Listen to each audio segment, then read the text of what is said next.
Hi hello ఎలా ఉన్నారండి అందరూ బాగున్నారా? Welcome to our channel. మీరు కనుక నా వీడియోని ఫస్ట్ టైం చూస్తున్నట్లయితే please like share and subscribe.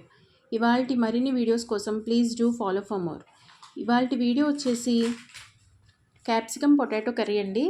చాలామంది పిల్లలు క్యాప్సికమ్ తినరు కదా, అలాంటి పిల్లల కోసం క్యాప్సికమ్తో పాటు పొటాటో కూడా కలిపి చేస్తే టేస్ట్ బాగుంటుంది, పిల్లలు కూడా బాగా తింటారండి.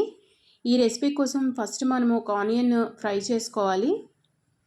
ఆనియన్ బాగా వేగాలండి. వేగిన తర్వాత టమాటో వేసుకోవాలి. టమాటో కూడా బాగా వేగిన తర్వాత కొంచెం పసుపు ఉప్పు వేసుకోవాలి. ఆనియన్స్ టమాటోస్ అయితే మాత్రం బాగా వేగాలండి.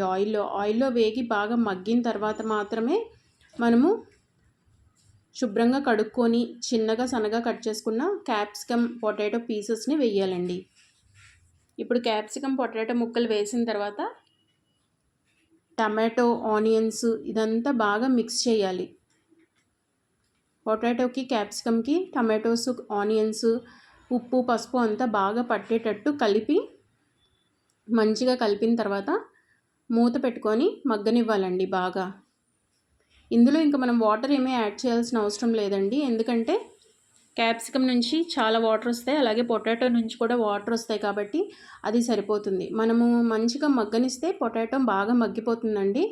చూసారా ఎంత బాగా మగ్గిందో. క్యాప్సికమ్ కూడా ఊరికే మగ్గిపోతుంది. తర్వాత మనకి టేస్ట్కి సరిపడా కారం వేసుకోవాలండి. మనం ఎంత కారం తింటామో దాన్ని బట్టి కారం వేసుకొని అది కూడా మంచిగా మిక్స్ చేసుకోవాలి.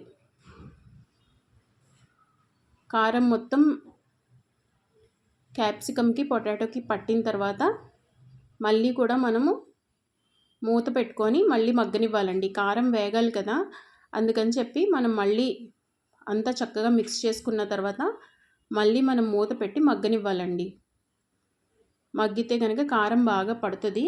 ఇంకా ఎక్కడైనా మనకి క్యాప్సికమ్ కానీ పొటాటో కానీ ఉడకకపోతే అది కూడా చక్కగా ఉడికిపోతుంది. ఇలా మనం ఒక 5 మినిట్స్ మగ్గిన తర్వాత తీసి చూస్తే ఇలా ఉంటుందండి. రెసిపీ అయితే చాలా టేస్టీగా ఉంటుంది. పిల్లలు కూడా చాలా ఇష్టంగా తింటారండి. లంచ్ బాక్స్కి కూడా ఈజీ రెసిపీ అని చెప్పొచ్చు, తొందరగా పెట్టచ్చు. Please like share and subscribe. Thank you.